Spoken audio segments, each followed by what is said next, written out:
Good morning students. Today our topic is function of marketing. So students, जैसे कि हमने marketing function के दो फंक्शन हमने ऑलरेडी डिस्कस कर लिए थे प्रीवियस वीडियो लेक्चर्स में.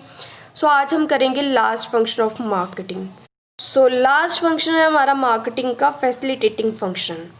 Facilitating function are not actively involved in the transfer of goods from manufacturer to consumer. These functions are also called helping or aiding functions. इसमें कहता है कि फैसिलिटेटिंग फंक्शन है जो एक्टिवली इन्वॉल्व नहीं है transfer करने में goods and services from manufacture to consumer. इसमें फर्स्ट फंक्शन है financing. Finance is treated as the lifeblood of a business organization. A large amount of finance is required both for manufacturing and marketing of products. All types of business units, whether manufacturing or trading, large or small units, require money to perform the business activity. इसमें कहता है कि business चाहे छोटा है चाहे बड़ा है हमें पैसों की ज़रूरत पड़ती है. अगर हम पैसा इन्वेस्ट नहीं करेंगे तो हम बिज़नेस अच्छे से नहीं चला पाएंगे. तो इसमें कहता है कि फाइनेंस जो है एक लाइफ ब्लड का काम करता है बिज़नेस के लिए. जैसे ह्यूमन को खाने की नीड होती है, खाने के बिना कोई भी इंसान नहीं रह सकता, वैसे ही फाइनेंस के बिना बिज़नेस नहीं चल सकता. तो इसमें जो है मैन्युफैक्चर क्या करता है, पैसा इन्वेस्ट करके प्रोडक्ट जो है लॉन्च करेगा, बनाएगा, उसके बाद मार्केट में प्रोड्यूस करेगा. तो इसमें कहता है कि पैसे के बिना हम कोई भी बिज़नेस नहीं चला सकते. पैसा बहुत इम्पॉर्टेंट है हमारे बिज़नेस के लिए. सेकंड है फैसिलिटेटिंग फंक्शन में risk bearing. Large number of risk are there in the business. कहता है कि काफ़ी ज़्यादा जो रिस्क है हमें बिज़नेस के अंदर उठाना भी पड़ता है, हमें काफ़ी सारे लॉस जो हैं झेलने भी पड़ते हैं. Risk are inevitable in modern business. Marketing process is also confronted with different types of risk are at every stage.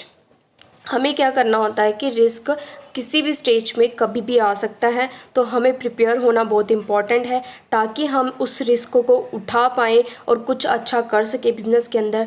तो हमें हर वक्त जो है बिज़नेस के अंदर प्रिपेयर रहना चाहिए कि हम कैसे रिस्क को उठाएंगे. हमारी प्रॉपर बिज़नेस के अंदर प्लानिंग होनी चाहिए, प्रॉपर कंट्रोलिंग होनी चाहिए कि हमने कभी भी हमारे किसी भी स्टेज पे बिज़नेस के अंदर अगर रिस्क आएगा तो हमने उसको कैसे कंट्रोल करना है, कैसे हमने रिस्क जो है उठा के कुछ अच्छा करने की कोशिश करनी है, कुछ नया करने की कोशिश करनी है ताकि हमारे बिज़नेस को प्रॉफिट हो सके.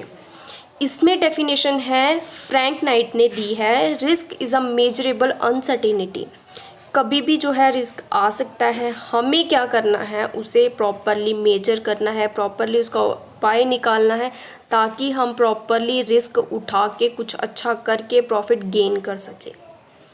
सेकेंड डेफिनेशन है एच विलेट ने दी है, risk is an objectified uncertainty regarding the occurrence of an undesirable event. कभी भी, जैसे कि मैंने ऑलरेडी बताया कि कभी भी किसी भी स्टेज पे रिस्क आ सकता है, हमें प्रिपेयर होना बहुत इम्पॉर्टेंट है कि हमने कैसे रिस्क उठा के कुछ अच्छा करने की कोशिश करनी है. Risk to marketing process are caused by certain factor like. Risk के कुछ फैक्टर्स हैं वो हम डिस्कस करेंगे. फर्स्ट है इसमें नेचर काजेज़.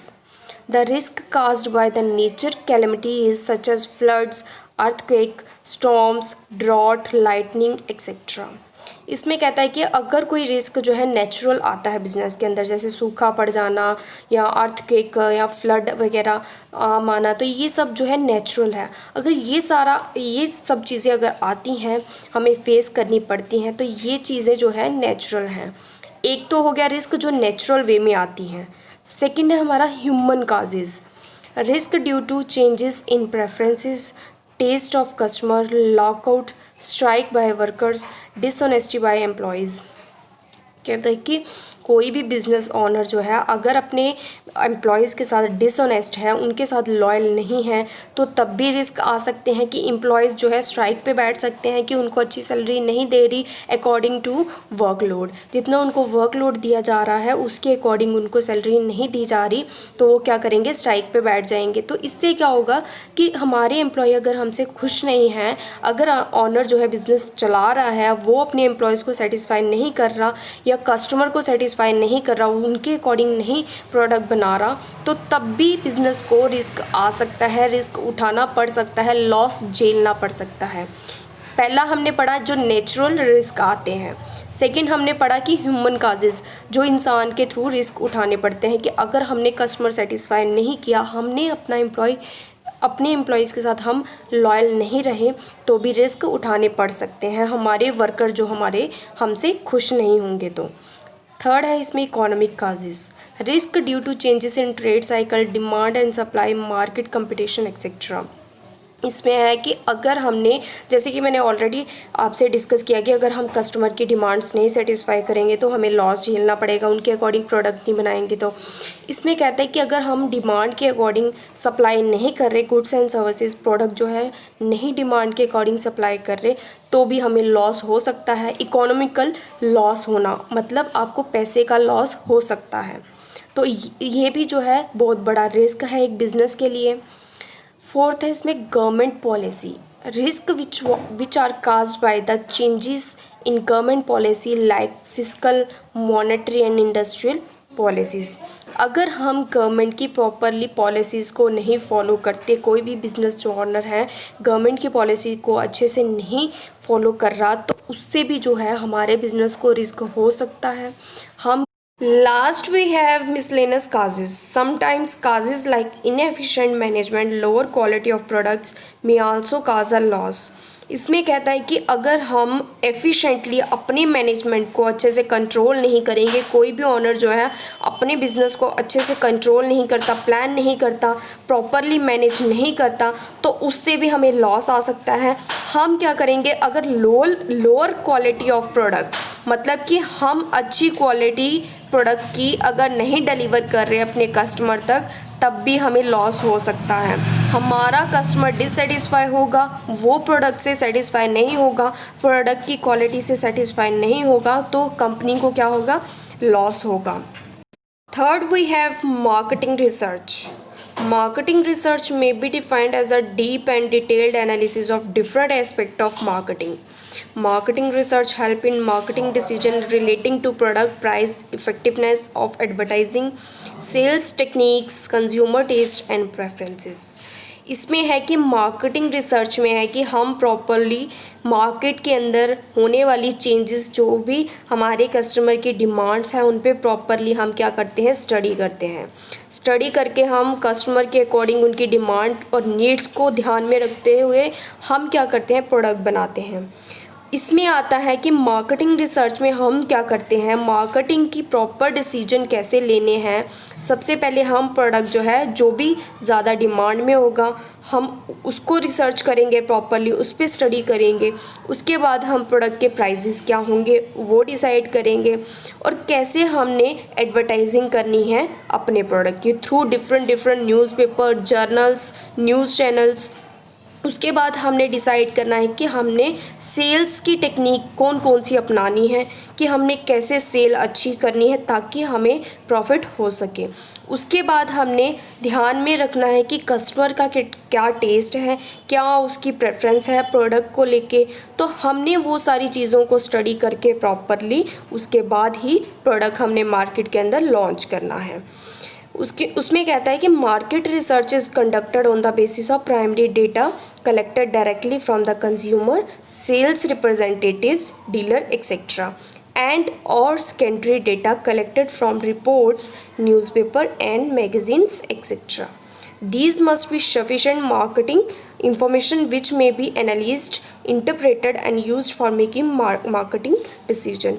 इसमें कहता है कि हम डायरेक्टली भी कंज्यूमर से फीडबैक ले सकते हैं कि उनको कैसा प्रोडक्ट चाहिए, कैसा उनकी डिमांड है, क्या उनकी नीड है, उनसे भी हम डायरेक्टली पूछ सकते हैं। उसके बाद हम क्या करेंगे, प्रॉपरली स्टडी करने के बाद, उनसे पूछने के बाद हम मार्केटिंग के जो है डिसीजन प्रॉपरली ले पाएंगे, उनके अकॉर्डिंग प्रोडक्ट जो है निकाल पाएंगे। उसके बाद कहता है कि हम जो डेटा है, हम डेटा कलेक्ट किससे कर सकते हैं, प्रॉपरली इंफॉर्मेशन और प्रॉपरली स्टडी हम किन से करेंगे, न्यूज़पेपर से, रिपोर्ट से, मैगज़ीन से, कि कस्टमर की क्या क्या डिमांड थी, कैसे वो सेटिस्फाई हो सकते हैं। प्रॉपरली हम स्टडी करके उसके बाद हम एफिशिएंटली कोई भी प्रोडक्ट जो है लॉन्च कर सकते हैं बना के। इसमें कहता है marketing research is of utmost importance to achieve the prime aim of any business enterprise to create and maintain permanent and regular demand for the product produced. Hence, market research offers sound ways in formulating policies and plan relating to production and marketing of product. इसमें कहता है कि हम properly जब एनालिज कर लेते हैं, properly identification कर लेते हैं, उसके बाद हमने रेगुलर हमारी एम रहती है कि हम जो है अपने कस्टमर की डिमांड सेटिस्फाई करें। प्रॉपरली मार्केटिंग रिसर्च के बाद, प्रॉपरली आइडेंटिफिकेशन करने के बाद हम जो है प्रोडक्ट उनके अकॉर्डिंग बनाएं और हम क्या करें, मेंटेन रखें, एक लॉयल्टी मेंटेन रखें कस्टमर के लिए, उनकी डिमांड जो है प्रॉपरली सेटिस्फाई कर सकें ताकि हमें प्रॉफिट जो है ज़्यादा से ज़्यादा गेन हो। तो हम क्या करेंगे, सारी पॉलिसीज़ और प्लान्स प्रॉपरली करके अपना प्रोडक्शन लेवल, प्रोडक्टिविटी इंक्रीज़ करेंगे उनके अकॉर्डिंग, उनकी डिमांड के अकॉर्डिंग, ताकि उनको प्रोडक्ट उनके अकॉर्डिंग अवेलेबल करा सकें। मार्केटिंग रिसर्च क्लियर है। फोर्थ है इसमें branding. Branding is a comprehensive term which include brand names, design and symbol use to distinguish the product from other similar products. Branding कहता है कि कोई भी ऐसा नाम या कोई भी ऐसा डिज़ाइन जो कि किसी ड्रेसेस पे भी लगाया जाता है। काफ़ी सारे ऐसे ब्रांडेड प्रोडक्ट भी हैं, काफ़ी सारे ऐसे ब्रांडेड कपड़े भी हैं जो लोग यूज़ करते हैं, काफ़ी सारे ऐसे ब्रांड हैं जो यूज़ में आते हैं। तो ब्रांड कहता है कोई भी ऐसा नेम है, कोई भी ऐसा डिज़ाइन या कोई भी सिंबल किसी भी चीज़ पे या किसी भी प्रोडक्ट पे लगा दें तो उसे हम बोलेंगे branded product. A brand is a name, term, symbol or a design or a combination of them which is intended to identify the good of one seller or group of seller and to differentiate them from those of the competitor. American Marketing Association ने ये definition दी है। कहता है कि brand जो है कोई भी नाम है, टर्म है, सिंबल है और डिज़ाइन है जो कि हम किसी भी प्रोडक्ट को पहचान देते हैं कि ये प्रोडक्ट जो है इस ब्रांड का है। तो क्या करते हैं कि काफ़ी सारे ऐसे मार्केट के अंदर काफ़ी ब्रांड होते हैं तो सबकी अलग अलग पहचान होती है। काफ़ी सारे स्टूडेंट्स होते हैं क्लास में फॉर एग्जांपल, तो सबके अलग अलग नाम होते हैं। वैसे ही प्रोडक्ट के अलग अलग ब्रांड दिए जाते हैं, अलग अलग पहचान दी जाती है उनको। तो वो क्या करते हैं, कंपटीशन में आएंगे। जैसे ही मार्केट में जो भी ब्रांड को ज़्यादा प्रेफरेंस मिलेगी, जो भी ब्रांड जो है ज़्यादा डिमांड में होगा, कस्टमर उसी को ख़रीदेगा अपनी डिमांड के अकॉर्डिंग, अपनी नीड्स के अकॉर्डिंग। तो इससे कहता है कि हर प्रोडक्ट को डिफरेंट जो है ब्रांड नेम दिए जाते हैं ताकि उनकी क्वालिटी और क्वांटिटी को अच्छे से जान सकें। उनकी अलग पहचान दी जाती है, उनको अलग डिज़ाइन देके, अलग शेप देके, अच्छे ब्रांड नेम देके, डिज़ाइन देके उनको। इसमें कहता है कि branding assist in creating a distinct image of the seller in the market. It is a technique by which the business firm identifies itself with customers. Branding is essential for advertising and large scale selling. जैसे कि मैंने already बताया कि अगर किसी भी product को हम ब्रांड देते हैं, नेम देते हैं, डिज़ाइन देते हैं, अलग सबसे यूनिक या सिंबल कोई भी देते हैं उसको, तो उसकी अलग पहचान बन जाती है। तो ये तो मार्केट में आपने देखा नहीं होगा कि एक ही ब्रांड के सारे प्रोडक्ट जो है चलते होंगे। कॉस्मेटिक स्किन केयर प्रोडक्ट है हमारा लॉरियल का, तो लोटस के भी यूज़ करते हैं कस्टमर, लॉरियल के भी यूज़ करते हैं। तो सबके अलग अलग जो है ब्रांड होते हैं, तो सबको अलग पहचान दी जाती है। ब्रांडिंग में भी ऑफ फॉलोइंग 3 टाइप्स, 3 तरह के ब्रांडिंग होते हैं। फर्स्ट है इसमें सिंबल एंड मार्क्स, जो कि सिंबल में होते हैं या किसी मार्क में होते हैं। तो इसमें कहता है हीरो साइकिल और गिनी वनस्पति कि इनके जो है सिंबल यूज़ होते हैं एज अ ब्रांड, या फिर इनके मार्क यूज़ होते हैं। किसी भी प्रोडक्ट पे मार्क किया होता है गिनी वनस्पति का और सिंबल, या इनका सिंबल और मार्क जो है किसी भी प्रोडक्ट पे एज आइडेंटिफिकेशन दिए गए होते हैं। सेकंड है इसमें कहते हैं special names may be given to different product, example Lux soap, Closeup toothpaste, Usha fans etcetera. ये एक नेम्स हैं एक ब्रांड के नेम्स हैं जो कि प्रोडक्ट को दिए जाते हैं। जैसे कि सोप है लक्स, लक्स सोप को एक नाम दिया गया है। तो कहते हैं ये जो है अलग अलग ब्रांड है, अलग अलग पहचान दी जाती है। इसमें क्या होता है, काफ़ी तरह के सोप यूज़ किए जाते हैं। तो लोग क्या करते हैं, जो भी उनकी प्रेफरेंस रहती है, जो भी उनकी डिमांड रहती है प्रोडक्ट को लेके, वो अपने अकॉर्डिंग ब्रांड जो है चूज़ करते हैं, ब्रांड नेम चूज़ करके वही प्रोडक्ट जो है लेते हैं यूज़ करने के लिए। तो जैसे क्लोज़अप है, टूथपेस्ट का नाम है क्लोज़अप। तो वैसे ही कहते हैं कि अलग अलग जो नाम दिए जाते हैं। पहले तो हमने पढ़ा था सिंबल एंड मार्क, जो कि सिंबल और मार्क यूज़ करके किसी भी ऐसे प्रोडक्ट पे तो वो प्रोडक्ट जो है एज अ ब्रांडिंग जो है लॉन्च होता है। सेकंड हमने पढ़ा स्पेशल नेम, जो कि नाम दिए जाते हैं एज अ ब्रांड।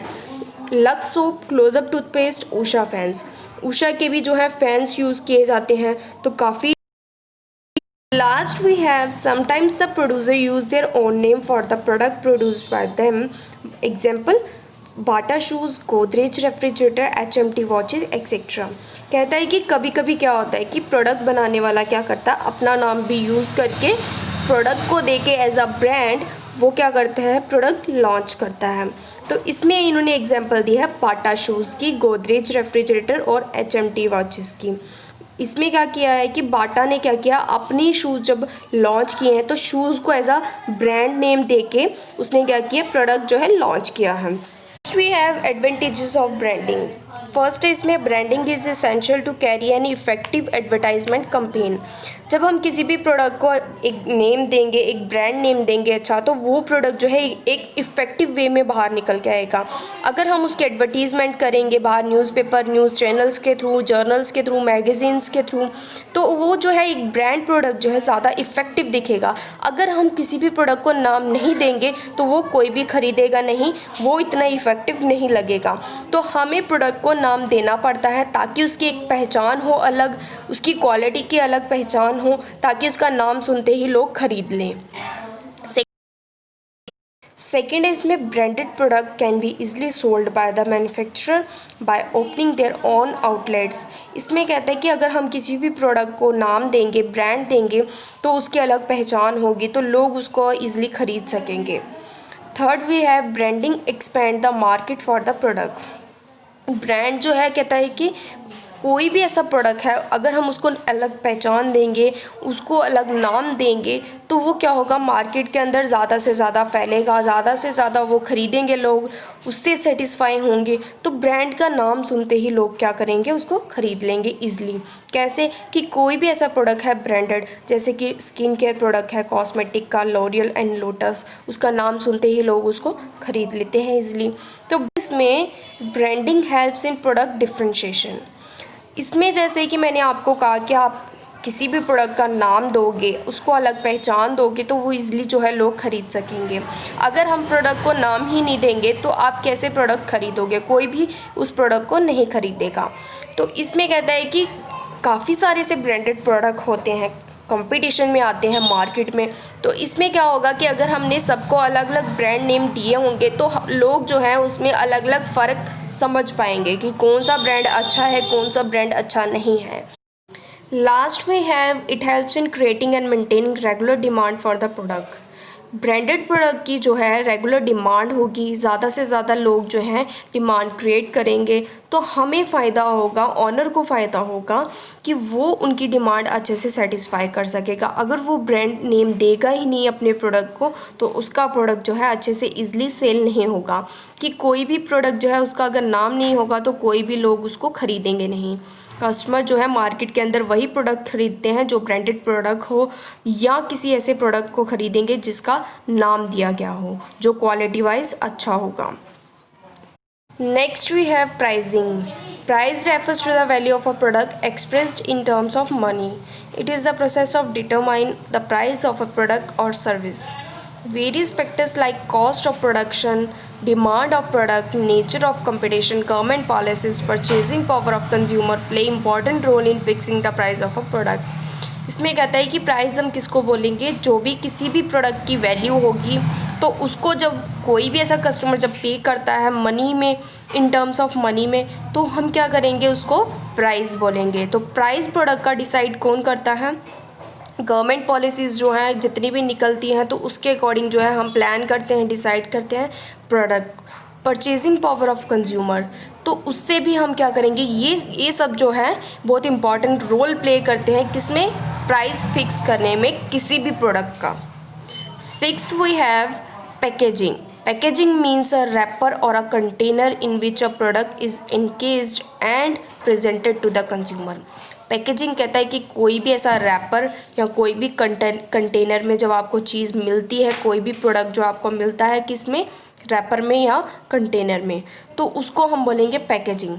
जैसे कि चॉकलेट है तो उसको रैप करके आपके तक आता है, कोई भी ऐसा जूस है या कोई भी कोल्ड ड्रिंक है कंटेनर में अगर आ रही है तो वो आपके तक कंटेनर में आएगी, तो उसको हम बोलेंगे packaging. It helps to protect the product from spoilage, breakage और लीकेज। ये कहता है कि पैकेजिंग जो है हेल्प करती है प्रोडक्ट को स्पॉइल होने में, कि ख़राब ना हो हमारा प्रोडक्ट, उसको क्या करेंगे, अच्छे से रैप करेंगे कंटेनर में या किसी रैपर में, तो उससे हमारा प्रोडक्ट जो है सेफ़ रहेगा, कोई भी ऐसी लीकेज नहीं होगी, ब्रेकेज नहीं होगी, टूटेगा नहीं, हमारा प्रोडक्ट ख़राब नहीं होगा। It may be a piece of paper, a bag, a box, a bottle, a tin, a jar, a can etcetera. कहता है कि ये जो है पैकेजिंग जो है या पेपर से होती है या कोई भी ऐसा बैग में आपको चीज़ अवेलेबल होगी। शॉप में जब कोई भी ऐसी कोई भी चॉकलेट्स या चिप्स वगैरह आएंगी तो वो एक बॉक्स में आएंगी, या कोई भी ऐसी कोल्ड ड्रिंक्स की बॉटल्स आएंगी तो उसको प्रॉपरली रैप किया होगा प्रॉपरली एक बॉक्स में, ताकि वो उसकी लीकेज ना हो, ख़राब ना हो हमारा प्रोडक्ट। तो इसमें कहता है कि ये सारी टाइप्स जो हैं पैकेजिंग की हैं। It is often remarkable as a silent salesman. Advantages of packaging. Advantages of packaging में फर्स्ट है हमारा packaging protect the product against spoilage, breakage, leakage etcetera. जैसे कि मैंने ऑलरेडी डिस्कस किया कि पैकेजिंग जो है बहुत इंपॉर्टेंट है किसी भी प्रोडक्ट के लिए, ताकि हमारा प्रोडक्ट जो है लीक ना हो, ख़राब ना हो या वो टूटे ना। तो उसके लिए जब भी हम प्रोडक्ट जो है मार्केट तक, शॉप्स तक पहुंचाते हैं, हमें वो प्रोडक्ट प्रॉपरली रैप करना होगा, प्रॉपरली कंटेनर्स में या किसी ऐसे बॉक्स में, पेपर में या किसी भी बैग में हमें प्रॉपरली उसको रैप करके पैकेज करके वहाँ तक मार्केट तक पहुँचाना है, ताकि उसको सेफली पहुँचा सकें, टूटे ना हमारा प्रोडक्ट, ख़राब ना हो, लीकेज ना हो, हमारा मार्केट तक जो है सेफली हमारा प्रोडक्ट जो है पहुँच सके। Second we have it helps in arranging and presenting the goods in desired form. कहता है कि हम जो है कोई भी ऐसा प्रोडक्ट जो है मार्केट तक हमने पहुंचाना है किसी भी कंपनी ने, तो वो अच्छे से उसको अरेंज करेगा, पैक करेगा। तो पैक करने से एक अच्छी सिस्टमेटिक वे में हमारा जो प्रोडक्ट है वो दिखेगा कि हाँ ये अच्छे से पैक किया गया है, एक सिस्टम में हमारा प्रोडक्ट जो है डिलीवर होगा कहाँ तक, मार्केट तक। Third we have it assist in transportation and storage of product. इसमें क्या होगा कि जब भी हम डिलीवर करेंगे ट्रांसपोर्ट के थ्रू प्रोडक्ट जो है, तो वो हमारा अच्छे से ख़राब नहीं होगा, अच्छे से वो सेफली पहुंच सकेगा मार्केट तक, उसको जब हमने प्रॉपरली पैक किया होगा। तो फोर्थ है इसमें it facilitates in purchasing by explaining all the salient features of the product. कहते हैं कि काफ़ी सारे जो है कंपनी क्या करती है, अलग अलग प्रोडक्ट जो है लॉन्च करती है। तो जब हमने कोई भी ऐसा प्रोडक्ट जो है डिफरेंट ब्रांड्स के होते हैं, तो हमने सबको अलग अलग पैक किया होगा, तो हमें ये पता होगा कि कौन से ब्रांड का कौन सा प्रोडक्ट है, कौन सी क्वालिटी का कौन सा प्रोडक्ट है। तो पैकेजिंग करके हमने प्रॉपरली असेंबल करके चीज़ों को, तो वो हमने मार्केट तक deliver. Next we have it motivates the customer to buy the product. इससे क्या होगा कि हमने अच्छे से जब प्रोडक्ट पैक किया होगा, अच्छे बॉक्स में, अच्छे बैग में, अच्छी बॉटल्स में, तो इससे क्या होगा कि कस्टमर ज़्यादा से ज़्यादा मोटिवेट होंगे, वो चीज़ खरीदेंगे, ज़्यादा से ज़्यादा हमारे प्रोडक्ट की सेल हो पाएगी। Next we have packaging facilitates branding and advertising of product. काफ़ी सारी कंपनी जो है ब्रांड के प्रोडक्ट जो है लॉन्च करती है डिफरेंट टाइप्स के। तो उससे क्या होगा, अलग अलग ब्रांड को हमने अलग अलग जो है पैक किया होगा अच्छे से, तो उससे जो है हम क्या कर सकेंगे, ज़्यादा से ज़्यादा लोगों में डिलीवर कर सकेंगे, लोग उनको पहचान सकेंगे थ्रू पैकेजिंग। तो हम अपने जो ब्रांड की है अच्छे से एडवर्टाइजिंग कर सकेंगे, अपने प्रोडक्ट की अच्छे से एडवर्टाइजिंग कर सकेंगे, ज़्यादा से ज़्यादा लोग जो है उसको ख़रीद सकेंगे। Next we have packaging provides identity or individuality to the product। Packaging हमने जब अच्छे से की होगी, अलग अलग बॉटल्स में की होगी, अलग अलग पैकेज में की होगी, बॉक्सेस में की होगी, तो हम पहचान पाएंगे प्रोडक्ट को अलग, मतलब उनको डिफ्रेंशिएट अच्छे से कर पाएंगे। कैसे कि अलग अलग जब हमने चीज़ों को पैक किया होगा तो हम अलग अलग सिस्टमेटिक वे में उसको पहचान पाएंगे, उसको आइडेंटिफाई कर पाएंगे। अगर हमने सब चीज़ों को एक जगह पैकेज किया होगा तो सब होश पोश हो जाएगा, तो हमें समझ नहीं आएगी कि कौन सा प्रोडक्ट जो है, कौन सी क्वालिटी जो अच्छी है, कौन सी क्वालिटी अच्छी नहीं है।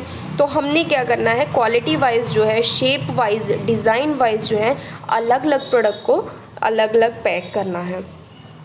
Last we have it preserves the quality of the goods.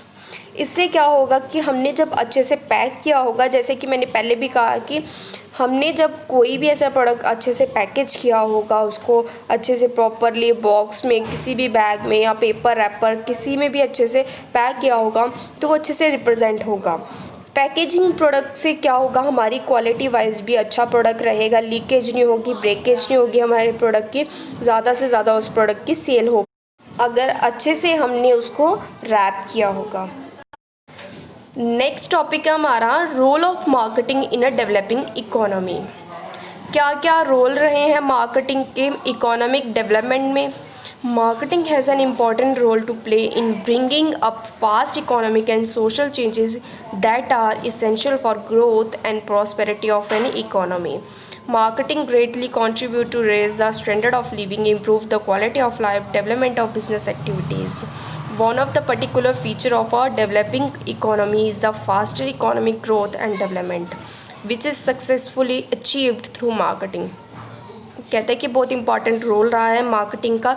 इससे क्या हुआ है कि ज़्यादा से ज़्यादा कंपनी क्या करती है, अपनी खुद की डेवलपमेंट करती है, खुद को इकोनॉमिक ग्रोथ देती है, अपनी कंट्री को भी साथ साथ क्या करती है, इकोनॉमिक डेवलपमेंट देती है, इकोनॉमिक ग्रोथ देती है, जीडीपी को इंक्रीज़ करती है। तो इससे कहता है कि वो सोसाइटी के अंदर लोगों की भी ग्रोथ कैसे करता है, उनकी कैसे इम्प्रूवमेंट करेगा, उनका स्टैंडर्ड ऑफ लिविंग जो है अच्छा करेगा, लोगों की क्वालिटी ऑफ लाइफ को इम्प्रूव करना, उसके बाद उनकी डेवलपमेंट पर्सनल करना, उनकी पर्सनल ग्रोथ कैसे होगी कि हम उनको क्वालिटी प्रोडक्ट प्रोवाइड करके उनकी लाइफ अच्छे से कर सकें, उनकी स्टैंडर्ड ऑफ लिविंग जो है इम्प्रूव कर सकें।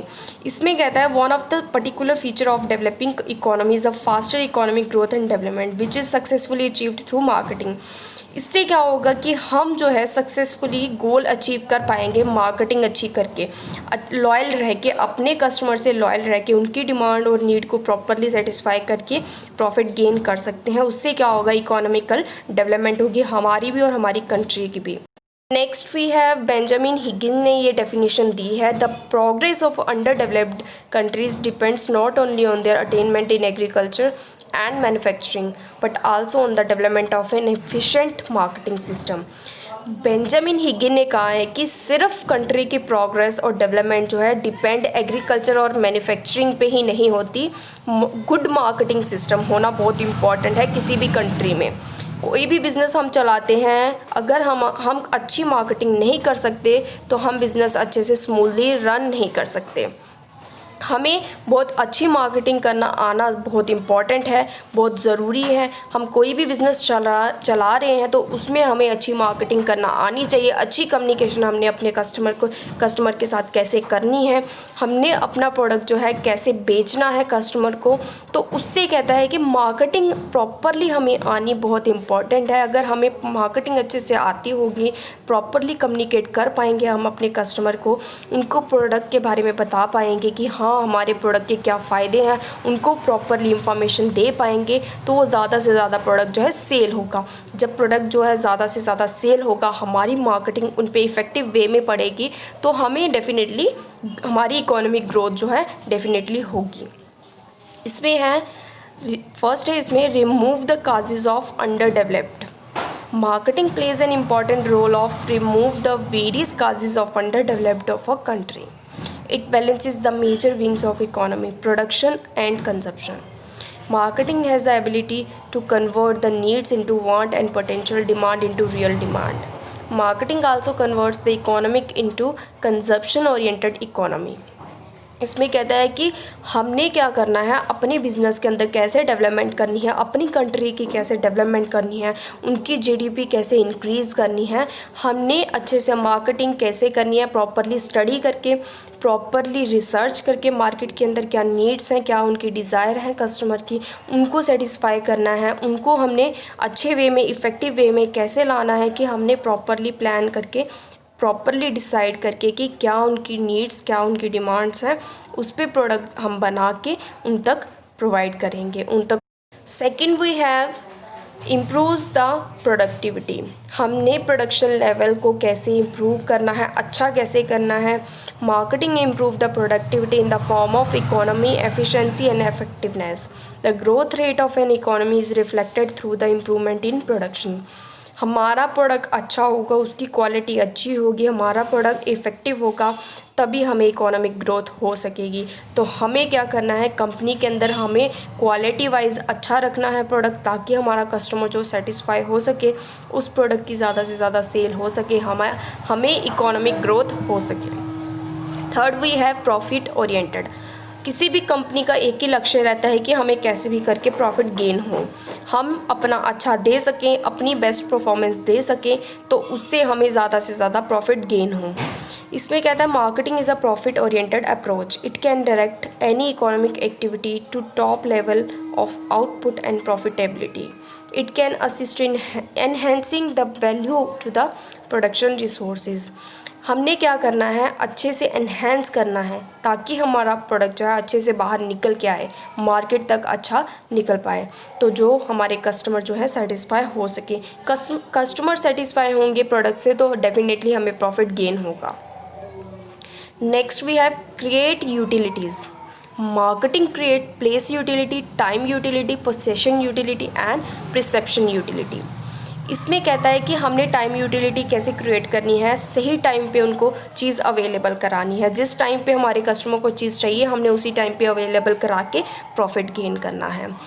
आगे है हमारा प्लेस यूटिलिटी। जिस जगह पे, जिस एरिया, जिस लोकेशन पे ज़्यादा से ज़्यादा प्रोडक्ट की डिमांड होगी, उस जगह पे हमने क्या करना है, प्रोडक्ट अवेलेबल कराना है। आगे पोसेशन एंड परसेप्शन यूटिलिटी। इसमें हमने क्या करना है कि फ्रीली उनको चूज़ करने देना है कि उनकी क्या प्रेफरेंस है, उनकी क्या डिमांड है, वो चूज़ करके जिस भी प्रोडक्ट को वो प्रेफरेंस देते हैं, हमने उनके अकॉर्डिंग क्या करना है, प्रोडक्ट जो है उन तक पहुंचाना है, उन तक लॉन्च कराना है। फिफ्थ है हमारा mobilises the resources mobilization is essential to move the wheel economic development. The economic activity can't be productive unless the people save and invest in business activities. It is the marketing system that persuade people to save and investment in productive purpose for capital formation. इसमें कहता है कि हमने जो है resources का अच्छा use करके हमने क्या करना है, ज़्यादा से ज़्यादा इकोनॉमिक डेवलपमेंट करनी है। रिसोर्सेज का जो भी हमारी कंपनी के अंदर हम प्रोडक्ट बनाने के लिए रिसोर्सेज अच्छे से यूज़ कर रहे हैं, उनको हमने अच्छे से यूज़ करना आना चाहिए। जब अच्छे से यूज़ करेंगे तो हम प्रोडक्शन लेवल अच्छा इम्प्रूव कर पाएंगे, उसको इम्प्रूव कर पाएंगे तो हम जो है कस्टमर तक अच्छा प्रोवाइड कर सकेंगे कुछ भी product. Last, we have better use of economic resources. Marketing ensure the best utilization of limited economic resources of a developing economy. It helps to reduce the misuse and wastage of resources for unproductively use. अगर हम अच्छे से use करेंगे fund का, finance का अच्छे से limited अगर यूज़ करेंगे, प्रॉपरली यूज़ करेंगे, तो उससे हमारी प्रोडक्टिविटी भी इंक्रीज़ होगी, प्रोडक्शन लेवल अच्छा भी होगा और हमारी वेस्टेज होने से भी हमारा फंड जो है बचेगा। So next we discuss long, short and very short answer type question in the next video lecture. Have a great day.